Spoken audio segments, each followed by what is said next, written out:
ಇವತ್ತ ಆಗಸ್ಟ್ 4ನೇ ತಾರೀಕು ಅಂದರೆ ಮಂಗಳವಾರ ಗೃಹಲಕ್ಷ್ಮಿಯರಿಗೆ ಶುಭ ಸುದ್ದಿಯನ್ನು ತಿಳಿಸ್ತಾ ಇದ್ದೀನಿ. ಹೌದು ಸ್ನೇಹಿತರೆ, ಫೈನಲ್ ಆಗಿ ಯಾರಿಗೆ ಇನ್ನೂ ಗೃಹಲಕ್ಷ್ಮಿ ಯೋಜನೆಯ ಹಣ ಬಂದಿದ್ದಿಲ್ಲ, ಪೆಂಡಿಂಗ್ ಹಣ ಬಾಕಿ ಇತ್ತು, ಅದು ಇವತ್ತ ಫೈನಲ್ ಆಗಿ ನಿಮ್ಮ ಖಾತೆಗಳಿಗೆ ಬಿಡುಗಡೆ ಆಗ್ತಾ ಇದೆ.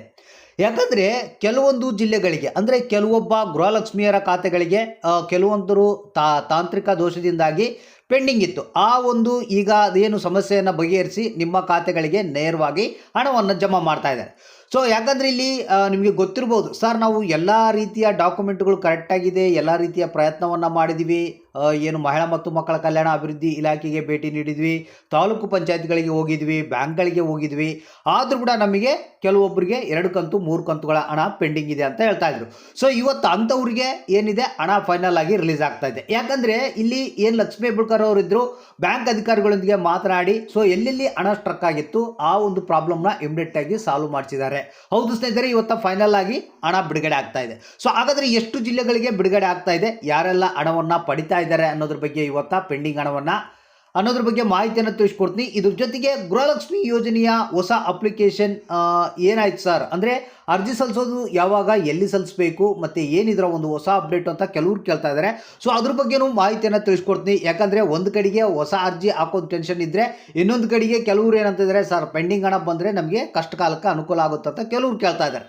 ಸೊ ಹಾಗಾದರೆ ಬನ್ನಿ, ಇವತ್ತ ಎಷ್ಟು ಕಂತುಗಳ ಹಣ ಯಾವ್ಯಾವ ಜಿಲ್ಲೆಗಳಿಗೆ ಬಿಡುಗಡೆ ಆಗುತ್ತೆ, ಗೃಹಲಕ್ಷ್ಮಿ ಯೋಜನೆಯ ಹೊಸ ಅಪ್ಲಿಕೇಶನ್ ಏನು ಸ್ಟೇಟಸ್ ಏನು, ಹೊಸ ಅಪ್ಡೇಟ್ ಏನು ಅನ್ನೋದ್ರ ಬಗ್ಗೆ ಮಾಹಿತಿಯನ್ನು ತಿಳಿಸ್ಕೊಡ್ತೀನಿ. ವಿಡಿಯೋನ ಪೂರ್ತಿಯಾಗಿ ನೋಡಿ, ಆದಷ್ಟು ಮಂದಿಗೆ ಈ ಒಂದು ಮಾಹಿತಿಯನ್ನು ಶೇರ್ ಮಾಡಿ. ನೋಡಿ ಸ್ನೇಹಿತರೆ, ನಿಮಗೆಲ್ಲ ಗೊತ್ತಿರ್ಬೋದು, ಮುಖ್ಯಮಂತ್ರಿಗಳು ಏನು ಚೇಂಜ್ ಆದರು, ಡಿ ಕೆ ಶಿವಕುಮಾರ್ ಅವರು ಅಧಿಕಾರಕ್ಕೆ ಬಂದರು, ಆವಾಗೆಲ್ಲ ಹೊಸ ರೂಲ್ಸ್ಗಳನ್ನು ಜಾರಿಗೆ ತಂದರು. ಸೊ ಜನ ಏನಂತಿದ್ದಾರಪ್ಪ ಅಂದ್ರೆ, ಒಂದು ಕಡೆಗೆ ಬೇಸತ್ತೋಗಿದ್ದಾರೆ, ಇಲ್ಲ ಸರ್ ಇವ್ರದ್ದು ಹಣೆ ಬರ ಇಷ್ಟೇ, ಯಾಕಂದರೆ ಇವರು ಹಣ ಕೊಡೋದಿಲ್ಲ, ಸುಮ್ಮನೆ ಬೇರೆ ಬೇರೆ ರೀತಿಯ ಕಾರಣಗಳನ್ನು ಕೊಡ್ತಾರೆ, ಇದು ಆಗೋದಿಲ್ಲ ಅಂತ ಜನ ಭಾಳಷ್ಟು ಮಂದಿ ರಾಜ್ಯ ಸರ್ಕಾರದ ವಿರುದ್ಧ ಆಕ್ರೋಶವನ್ನು ವ್ಯಕ್ತಪಡಿಸ್ತಾ ಇದ್ದಾರೆ.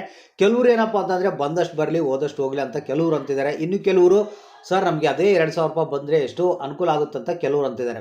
ಸೊ ಇದನ್ನ ಒಂದು ಕಡೆ ಗಿಡನ, ಇಲ್ಲಿ ಮೇನ್ ಟಾಪಿಕ್ ಏನಪ್ಪ ಅಂತಂದರೆ, ಗೃಹಲಕ್ಷ್ಮಿ ಯೋಜನೆಗೆ ಅರ್ಜಿ ಸಲ್ಲಿಸೋದು ಅತಿ ಶೀಘ್ರದಲ್ಲೇ ಪ್ರಾರಂಭ ಆಗುತ್ತೆ ಅಂತ ಹೇಳ್ತಾ ಇದ್ದಾರೆ. ಸೊ ಅಂದರೆ ಇನ್ನೂ ಅರ್ಜಿ ಸಲ್ಲಿಸೋದ್ರ ಬಗ್ಗೆ ಯಾವುದೇ ರೀತಿ ಮಾಹಿತಿ ಬಂದಿಲ್ಲ, ಎಲ್ಲಿ ಸಲ್ಲಿಸಬೇಕು ಯಾವ ರೀತಿ ಅನ್ನೋದ್ರ ಬಗ್ಗೆ ಮಾಹಿತಿ ಬಂದಿಲ್ಲ.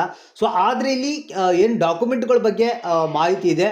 ಏನಪ್ಪ ಅಂದರೆ, ಅರ್ಜಿ ಯಾರು ಸಲ್ಲಿಸೋಕೆ ಹೋಗ್ತಾರೆ ಅವ್ರದ್ದೇ ಎಲ್ಲ ಇನ್ಫಾರ್ಮೇಷನ್ ಅವ್ರದ್ದೇ ಇರಬೇಕು, ಬೇರೆಯವ್ರದ್ದು ಅಂದರೆ ಮನೆಯವ್ರದ್ದು ಬೇರೆ ಯಾರ್ದು ಕೊಡೋಂಗಿಲ್ಲ. ಅಂದರೆ ಮೊಬೈಲ್ ನಂಬರ್ ಆಗಿರ್ಬೋದು, ಮತ್ತು ಬ್ಯಾಂಕ್ ಅಕೌಂಟ್ ಆಗಿರ್ಬೋದು, ಎಲ್ಲ ಡೀಟೇಲ್ಸು ಆ ಒಂದು ಗೃಹಲಕ್ಷ್ಮಿಯರದೇ ಆಗಿರಬೇಕು, ಬೇರೆಯವ್ರದ್ದು ಇರಬಾರ್ದು ಅಂತ ಹೇಳ್ತಾ ಇದ್ದಾರೆ. ಮತ್ತು ಹೊರ ರಾಜ್ಯದವರಿಗೆ ಈ ಬಾರಿ ಹಣ ಕೊಡೋದಿಲ್ಲ ಅಂತ ಮಾಹಿತಿ ಕೇಳಿ ಬರ್ತಾ ಇದೆ.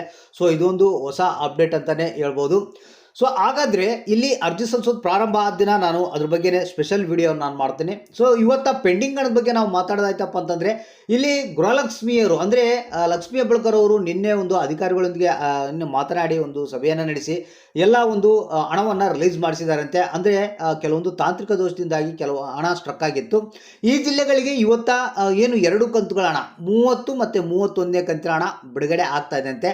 ಒಂದು ಬಾಗಲಕೋಟೆ ಜಿಲ್ಲೆ, ಹಾವೇರಿ ಜಿಲ್ಲೆ, ಬೆಂಗಳೂರು ನಗರ, ಬೆಂಗಳೂರು ಗ್ರಾಮಾಂತರ, ಕೊಡಗು, ಬೆಳಗಾವಿ, ಕೋಲಾರ, ಕೊಪ್ಪಳ, ಬೀದರು, ಮಂಡ್ಯ, ವಿಜಯಪುರ, ಮೈಸೂರು, ಚಾಮರಾಜನಗರ, ರಾಯಚೂರು, ಚಿಕ್ಕಬಳ್ಳಾಪುರ, ರಾಮನಗರ, ಚಿಕ್ಕಮಗಳೂರು, ಶಿವಮೊಗ್ಗ, ಚಿತ್ರದುರ್ಗ, ತುಮಕೂರು, ದಕ್ಷಿಣ ಕನ್ನಡ, ಉಡುಪಿ, ದಾವಣಗೆರೆ, ಉತ್ತರ ಕನ್ನಡ ಅಂತ ಹೇಳಿದರೆ, ಹೌದು ಸ್ನೇಹಿತರೆ, ಇಷ್ಟು ಜಿಲ್ಲೆಗಳಿಗೆ ಇವತ್ತು ಹಣ ಬಿಡುಗಡೆ ಆಗ್ತಾ ಇದೆ. ಯಾಕಂದರೆ ಇಲ್ಲಿ ರಾಜ್ಯ ಸರ್ಕಾರ ಒಂದು ಕಡೆಗೆ ಏನಪ್ಪ ಅಂದರೆ, ಹಣವನ್ನು ಬಿಡುಗಡೆ ಮಾಡಿ ಜನರ ಒಂದು ಹೆಸರನ್ನು ಗಳಿಸ್ಬೇಕಂತ ಪ್ಲಾನ್ ಮಾಡ್ತಾ ಇದೆ. ಈಗ ಡಿ ಕೆ ಶಿವಕುಮಾರ್ ಅವರು ಹೊಸದಾಗಿ ಅಧಿಕಾರಕ್ಕೆ ಬಂದಿದ್ದಾರೆ, ಆ ರೀತಿಯಾದಂಥ ಒಂದು ಪ್ಲಾನನ್ನು ಮಾಡ್ತಾರೆ. ಒಟ್ಟಾರೆ ಹೇಳ್ಬೇಕಪ್ಪ ಅಂದರೆ, ಇವತ್ತಲ್ಲ ನಾಳೆ ನಿಮ್ಮ ಖಾತೆಗಳಿಗೆ ಹಣ ಬಂದೇ ಬರುತ್ತೆ, ಸ್ವಲ್ಪ ವೇಟ್ ಮಾಡಬೇಕು. ಯಾಕಂದರೆ ಇದರ ಹಿನ್ನೆಲೆ ಕಾರಣ ನಿಮಗೆ ಗೊತ್ತಿದೆ, ರಾಜ್ಯ ಸರ್ಕಾರದಲ್ಲಿ ಬಂಡವಾಳದ ಕೊರತೆ ಇದೆ, ಸ್ವಲ್ಪ ಹಣವನ್ನು ಹಾಕ್ತಾ ಇದೆ, ಅಷ್ಟು ಬಿಟ್ಟರೆ ಬೇರೆ ಏನು ಇದರ ಒಂದು ಕಾರಣ ಇಲ್ಲ ಅನ್ನೋದು ಬಗ್ಗೆ ಗೊತ್ತಿದೆ. ಸೊ ಇವತ್ತು ಅಕೌಂಟನ್ನು ಚೆಕ್ ಮಾಡ್ತಾ ಇರಿ, ಯಾವುದೇ ಸಂದರ್ಭದಲ್ಲಿ ಬೇಕಾದರೂ ನಿಮ್ಮ ಖಾತೆಗಳಿಗೆ ಹಣ ಬರ್ಬೋದು. ಸೊ ನಮಗೆ ತಪ್ಪದೆ ಕಮೆಂಟ್ ಮಾಡಿ, ಯಾರಿಗೆ ಹಣ ಬಂತು, ಯಾರಿಗೆ ಇನ್ನೂ ಬಂದಿಲ್ಲ, ಎಷ್ಟು ಬರಬೇಕು ಅನ್ನೋದನ್ನು ಕಮೆಂಟ್ ಮುಖಾಂತರ ನಮಗೆ ತಿಳಿಸಿ.